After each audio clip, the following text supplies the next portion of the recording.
allows for the expression of music and poetry and the perpetuation of cultural knowledge that gets passed on. So it is the elixir of life, and I'm happy to try to access it and bring it from the past and find out, where it sort of originated and how it's spread throughout time and left its profound effect on our society. So with that, I will close and I'll take questions. And I may end up having to do this while we have time to take questions and start sparging, if you will, into the fermentation jar. So, who has...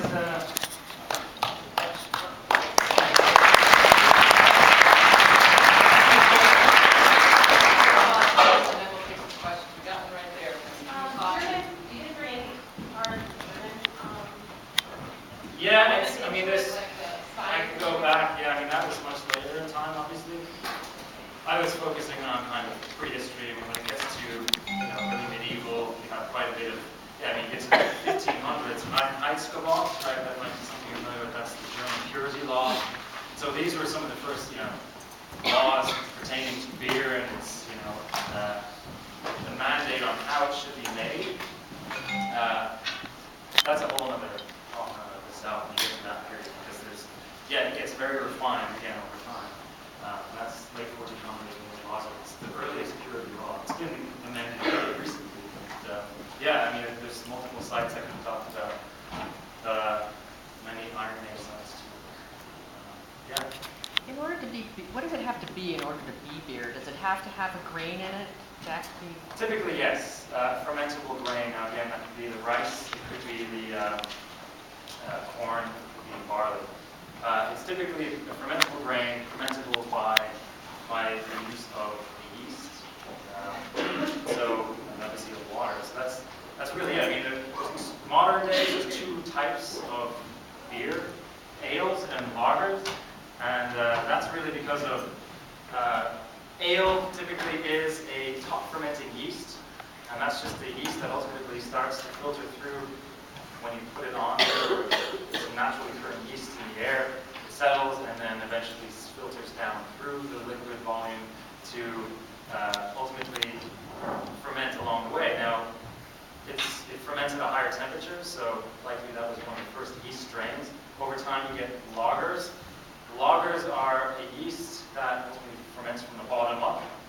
That was really kind of defined over time, and the Germans obviously became the primary producers of that. Do you want to let me see if I can do this?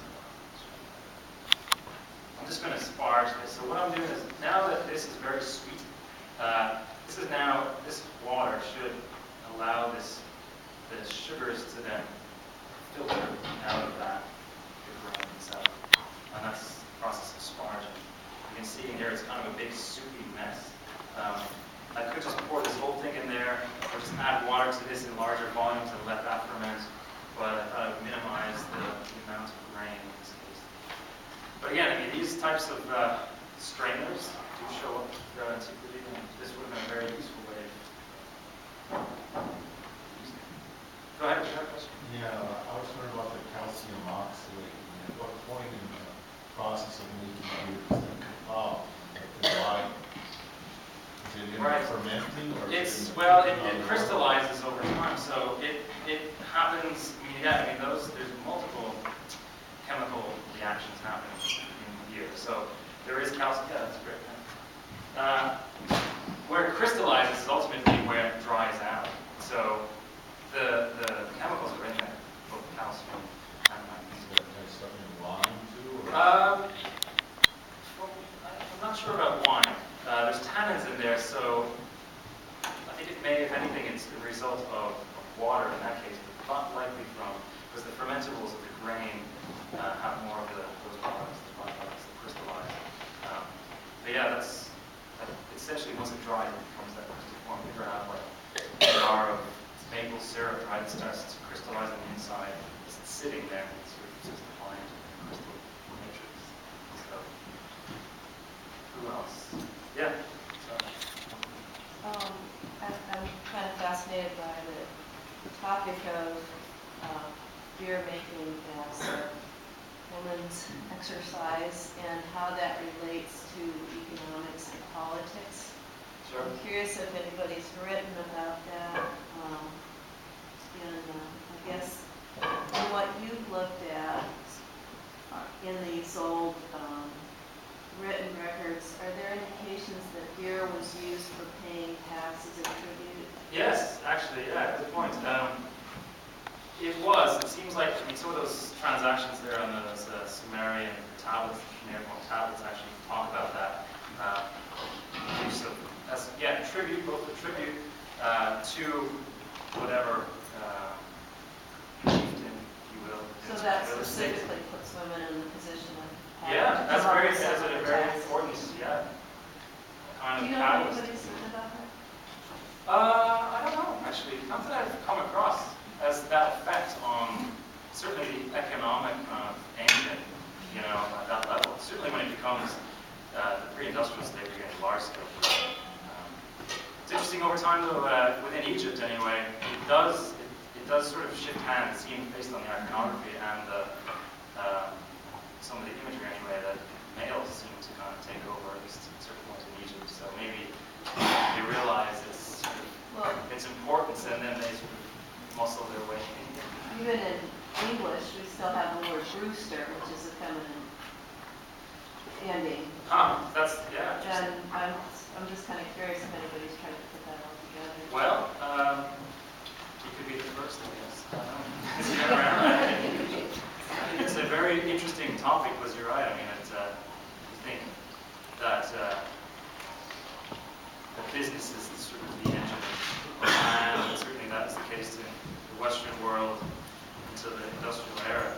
But when it comes to this as being a product, a very sacredly held knowledge, women certainly were at the center of that, and it's not unlike that some of the deities, many of the deities in antiquity were female anyway. So I think we sort of moved away from that in a patriarchal society. But it's it's an interesting point. Question. One is, I mean, obviously they didn't have modern refrigeration techniques Yeah. that we have today. How did they generally drink this at room temperature, Yep. or do they have some methods of cooling it, or? Hard to say. Likely, I mean, if anything, it would have been maybe ground temperature in the ground, which, you're not going to get below 50 degrees Fahrenheit, I would imagine, especially when you get into the Near East. Depends on the time of the year, too, that it's being produced. Likely, this is a harvest, event, and production of beer happened around certain harvest occasions where you did have a surplus of grain. At that time of the year, I'm not sure what the climate may have been like, but it would have been, getting cooler. But to your point, I mean, yeah, it would have been kind of a room temperature beverage that would have been consumed within a few days after production, so that it wouldn't spoil. I think over time, they realized how they could maintain sanitary conditions too. That's very important consideration. Well, hops are actually used partly because they're Right, yeah, which didn't happen again until about really the medieval period, in about 1000 AD thereabouts, which is a northern European. Hops being kind of the family of cannabis and some other things, but it's very, very bitter flavor. But yeah, it's a preservative, but it wasn't introduced until much later. So how they were preserving beer in antiquity again, and depending on where you were, there may have been kind of a method and some secrets that we don't necessarily know but weren't written down. Oh, I saw that one coming. it's hard to link. You need stout. That's the thing. Yeah, see, so you see some of those vessels that have spouts on the front like that. Use the small I think- bowl as a dipper. Yeah. What I can do is put this one here and this spout. Try that. Could actually, This thing is actually custom made, but the other pot he's using is not. You bought that where you buy it? it's actually, yeah, Whole Foods. It's a messy process.